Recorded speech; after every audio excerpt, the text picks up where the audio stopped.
Hoje a gente vai ter uma aula sobre a povoação Palácio de Petrópolis. A gente vai falar desse projeto, tá? Esse projeto do Frederic Kuller e do Paulo Barbosa, né? Esse projeto que vai começar a dar uma cara, um contorno à cidade de Petrópolis. Olá, bom dia, boa tarde, boa noite, meus amigos concurseiros de Petrópolis. Sou a professora Joana Fernandes e nós vamos iniciar aqui mais uma aula voltada para o seu concurso da CONDEP 2022, tá bom? Pessoal, antes de começar a nossa aula, deixa eu mostrar para vocês os nossos materiais. Você vem aqui no nosso site expressoconcurso.com.br, vai ter aqui a parte aqui, ó, concurso Petrópolis, ó, aqui, CONDEP. Clicou, vai abrir para você os materiais que nós estamos disponibilizando para o seu concurso. Tem aí conhecimentos gerais de Petrópolis, isso aqui para todos os cargos, nível médio, superior, fundamental, todos os cargos vai estar caindo aí esse conteúdo. E temos português e matemática, mas o nosso português e matemática é voltado para os cargos de nível fundamental completo e nível fundamental incompleto, tá? Que o conteúdo é o mesmo, então você adquirindo aí, você vai poder estar treinando para a sua prova, esse material em PDF de questões comentadas. Você pode estar adquirindo os 3 materiais separadamente ou, se você quiser comprar os 3 de uma vez, nós estamos oferecendo aqui um super combo com desconto. Você vai estar pagando aí R$45 nos 3 materiais aqui, através desse link, ok? E também não esqueça que aqui no nosso canal, né, no nosso site, você pode clicar em download para ver um pedacinho do nosso material, ter uma amostra grátis aí do material, antes de você adquirir, para você ter aí uma provinha, né, da qualidade do nosso material. Ok? E aproveitando que nós estamos aqui nos nossos recados, deixa eu mostrar para vocês aqui o nosso Instagram, @expresso_concurso e @prof.joanafernandes. Segue a gente lá no Instagram para estar aí se mantendo atualizado dos concursos que estão saindo pelo Rio de Janeiro afora, tá bom? Vamos então para a nossa aula, né? Vamos falar de Petrópolis, falar dessa cidade aí tão inovadora, tão interessante, que contribuiu de uma forma muito grande na história do Brasil, principalmente pelo exemplo, tá, do que ela foi e do que ela se tornou, e de como ela foi construída, né? Talvez se todas as regiões do Brasil tivessem sido construídas com o mesmo propósito, com o mesmo espírito de Petrópolis, talvez, né, nós teríamos um país muito melhor, né? Mas Petrópolis foi, dizemos assim, um oásis, né? Um pedacinho de terra que teve uma proposta muito interessante no meio de um mundo tomado pela escravidão e por pensamentos tacanhos sobre desenvolvimento nacional, tá? Vamos começar então a nossa aula. Eu falei na última aula da fazenda do Córrego Seco, que Dom Pedro I comprou, porém depois ela ficou lá, né, vamos dizer assim, abandonada, quando Dom Pedro I precisou retornar para Portugal. E aí o Dom Pedro II, ainda muito criança, né, não tinha condição ainda de tomar decisões sobre essas terras, e essas terras ficam sendo arrendadas de uma forma assim meio desorganizada. Falamos quando Paulo Barbosa, falamos dele, né, do Paulo Barbosa, que foi mordomo da Casa Imperial, quando ele assume esse posto, né, lá ali entre 1830 e 1840, quando ele assume esse posto, ele manda construir a Estrada Normal da Estrela, que vai permitir que você vá do Rio até Petrópolis utilizando carruagens, coisa que não seria possível no Caminho Novo. Falamos que o Paulo Barbosa tinha um projeto para Petrópolis, né? Isso aqui é igual 3 pratos de trigo, né, para 3 tigres famintos, é mais ou menos isso. A gente fica falando Petrópolis, Petrópolis, Petrópolis, uma hora a gente se embola. E ele tinha um projeto de povoação junto com o Major Frederic Kuller, que era um engenheiro civil prussiano, que pertencia ao Exército Brasileiro. E aí ele cria esse projeto do Palácio de Petrópolis, que basicamente consistia em construir em Petrópolis um povoado totalmente embasado no trabalho livre, né? Não utilizando o trabalho escravo, como em outras regiões do Brasil. E que trabalhador livre seria esse? Seriam imigrantes, né, da Alemanha, principalmente de outros países, que viriam para o Brasil, iriam se instalar em Petrópolis, iriam trabalhar, iam ganhar terras, tá? E em troca dessas terras que eles receberam, eles teriam que prestar alguns serviços públicos, né, e alguns tributos públicos. E um desses serviços seria a própria construção das ruas, dos prédios. Então, eles ajudariam a construir uma cidade e se beneficiariam com as suas terras onde eles poderiam produzir, né? E aí, com essa produção agrícola, eles iriam desenvolver a economia do local e também conseguir ali uma vida, né, mais digna de subsistência para sua família, tá? Então vamos lá? Vamos falar então desse projeto, Projeto Palácio de Petrópolis. Esse projeto nasce mais ou menos em 1841, 42. Foi um projeto do Major Kuller com Paulo Barbosa. Eles articulam esse projeto. Eles apresentam esse projeto para o Dom Pedro II, que na época o Dom Pedro II ele tinha acabado de subir ao trono, né? tinha sido coroado há pouco tempo, ele foi coroado aos 14 anos de idade, né? E ele estava recém-casado, né? Estava começando a vida dele, e aí ele recebe esse projeto e ele aprova, tá? Em 16 de março de 1843, vou tentar marcar aqui para vocês, tá? Em 16 de março de 1843, ele assinou um decreto imperial número 155. Professora, preciso guardar isso para prova? Olha, é bom você guardar sim, tá? Não acho legal e bancas de bom gosto não costumam pedir esse tipo de detalhe, tá? Costumam pedir uma compreensão mais ampla das coisas. Mas tem bancas e bancas, tá? A Fundação Leon Sintra é uma banca, não tem muitos concursos dela para a gente ter um parâmetro, então a gente não sabe bem o que esperar. Então é melhor você se ater sim a esse tipo de informação. Vai que, né? Deus me livre.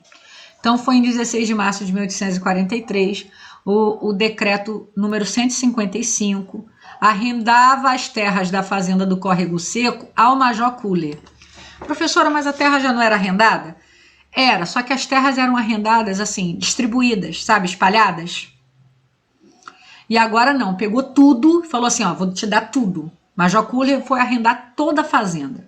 Então agora, Major, nós estamos te entregando essa fazenda para você administrar, fazer o seu projeto e você vai dar algumas contrapartidas para nós, tá? Esse foi o acordo. Olha, você vai fazer aí a povoação Palácio de Petrópolis, que era o projeto que o Kuller apresentou para o Dom Pedro II, tá? Juntamente com Paulo Barbosa. O Dom Pedro II deu a terra. E o projeto era assim, olha, você vai ter essas terras para fazer o seu projeto e em troca você vai trazer algumas, né? Houveram algumas exigências do imperador Dom Pedro II. Que exigências eram essas? Vamos lá. Primeiro, em troca, o Kuller teria que construir um palácio imperial, né? Um palácio de verão, né? Para a família real, tá bom? Então, primeira coisa, olha, você vai ter o compromisso de construir o nosso... Não tem um palácio lá, um museu imperial? Então, foi construído com o projeto do Major Kuller, tá? Em contrapartida a ele receber essas terras para administrar, tá? Urbanização de uma vila imperial, tá? Com quarteirões imperiais. Então, ele tinha que construir ali uma vila, mas não era para... O Dom Pedro II não queria um palácio no meio de um monte de mato. Basicamente era isso. Ele queria que toda a região em volta do palácio fosse arrumada. Tivessem ruas, quarteirões, né? Um desenvolvimento ali de uma vila, tá? De uma vila que seria uma vila imperial, tá bom? Edificação de uma igreja em louvor de São Pedro de Alcântara. Então teria que ser feita a construção dessa igreja também, tá? Construção de um cemitério. Cobrar foros imperiais dos colonos moradores, ou seja, dentro de uma constância que seria determinada, quem morasse ali, quem fosse colono, deveria pagar foro, tá? Deveria pagar como se fosse uma taxa, tá? Que é direto para a família imperial como proprietária das terras, tá?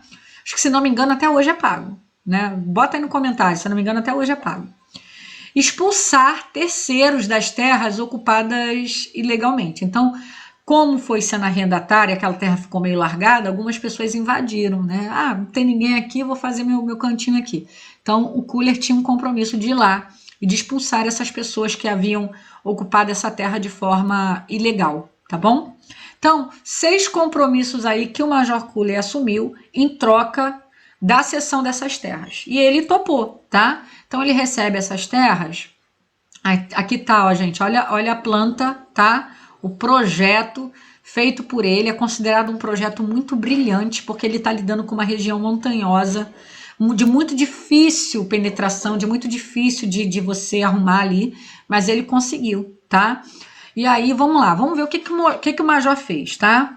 Primeiro, ó, primeira coisa, ele construiu uma planta geral, tá? Que é essa planta aqui que a gente está vendo, da povoação. Isso em janeiro. E aí, em janeiro de 1845, a gente já está falando aí dele estar 2 anos à frente dessas terras, tá? Ele colocou na Bolsa de Valores as ações da Companhia de Petrópolis. Ele fundou uma fundação, ele fundou uma companhia. Essa companhia seria a pessoa jurídica, né? Responsável para tocar esse projeto. E aí ele pegou essa companhia e colocou as ações dela na Bolsa de Valores, tá? Para quê? Para arrecadar investidores, e com o dinheiro desses investidores ele colocaria em prática o seu projeto, tá? As ações da companhia foram vendidas em 4 meses. Em 4 meses esgotou as ações e ele conseguiu o dinheiro que ele precisava, tá? E aí 2 meses depois, né, que ele havia conseguido vender todas essas ações, no dia 29 de junho, tá? Começaram a chegar os imigrantes alemães para se instalarem e começar o trabalho. Olha só como é que ele fez, né? Fez a planta, criou uma companhia, a Companhia de Petrópolis, que administraria todos esses fundos, né? Porque imagina, imagina você, né? É mais fácil você enviar dinheiro, investir dinheiro numa empresa do que investir dinheiro numa pessoa. A gente confia mais em pessoas jurídicas, né? Essa é a nossa cultura desde essa época. Então ele não ia pedir doações para o Frederick Kuller, né? Ele criou uma companhia, uma empresa, e aí ele botou essa empresa na Bolsa de Valores, e as pessoas viram ali uma oportunidade de investir no negócio, de investir num projeto que poderia trazer muito retorno. E aí, com esses investimentos, ele colocou o projeto em prática, tá? E como ele fez? Convidou os imigrantes, tá? E aí os imigrantes chegaram mais ou menos em 2 meses, começaram a chegar os imigrantes alemães na região de Petrópolis para esse trabalho. Sobre os imigrantes eu vou falar numa próxima aula, tá? Vou falar um pouquinho sobre quem foram esses imigrantes e como os imigrantes contribuíram na história de Petrópolis. Com os recursos financeiros e mão de obra livre, isso é muito importante na história. A banca pode botar uma questão dizendo que Petrópolis foi construída graças ao trabalho escravo, e não foi, tá? Foi trabalho livre, ok? A construção do palácio, a construção da povoação palácio estava assegurada. Então ele tinha dinheiro, ele tinha mão de obra, ele tinha tudo para poder fazer, tá? Além disso, tá? Os governos provinciais são governos que estiveram à frente aí, deixa eu abaixar aqui um pouquinho para você ver, tiveram à frente aí da povoação do Rio de Janeiro, da província do Rio de Janeiro, tanto o Caldas Viana, que esteve à frente em 1843, como Aureliano Coutinho, que passou a estar à frente em 1845, ambos apoiaram 100% esse plano, tá? Ajudaram muito o mordomo imperial, né, o Paulo Barbosa, e o Kuller na execução desse grande projeto, que era a Vila, como ele botou aqui na planta, ó, olha o que ele botou aqui, Vila Imperial de Petrópolis, um projeto aqui datado de 1846, tá bom? Então, a partir daí você vai ter em Petrópolis a presença de muitos imigrantes, você vai ter a construção de uma vila, a construção desse palácio.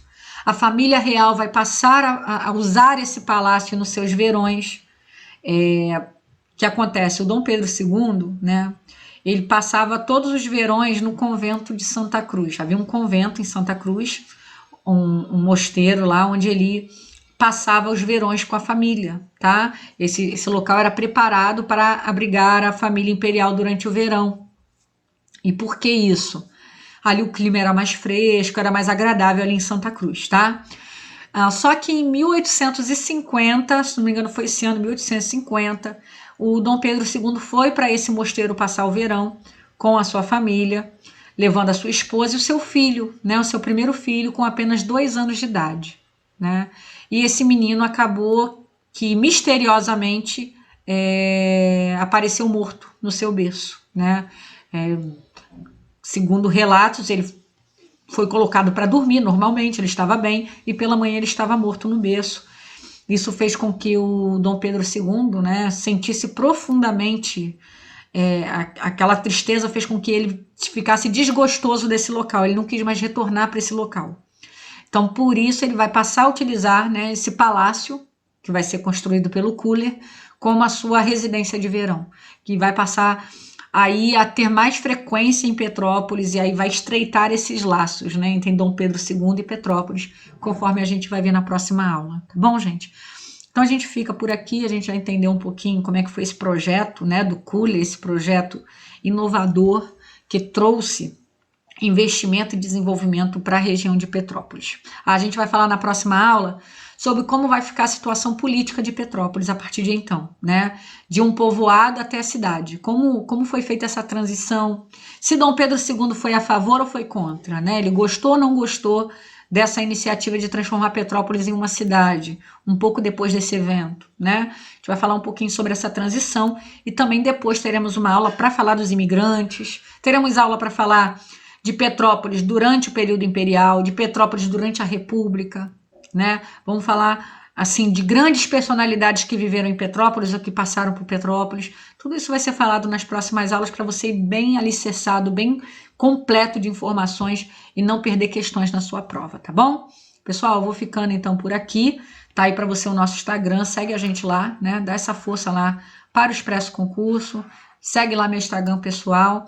Precisar de alguma informação, bota lá na mensagem. Nem sempre eu vou ter todas as informações, mas acho que eu tiver, com certeza, eu vou lhe atender com a maior boa vontade, tá bom? Ó, um beijo, fica com Deus, estuda que a vida muda. Tchau, tchau.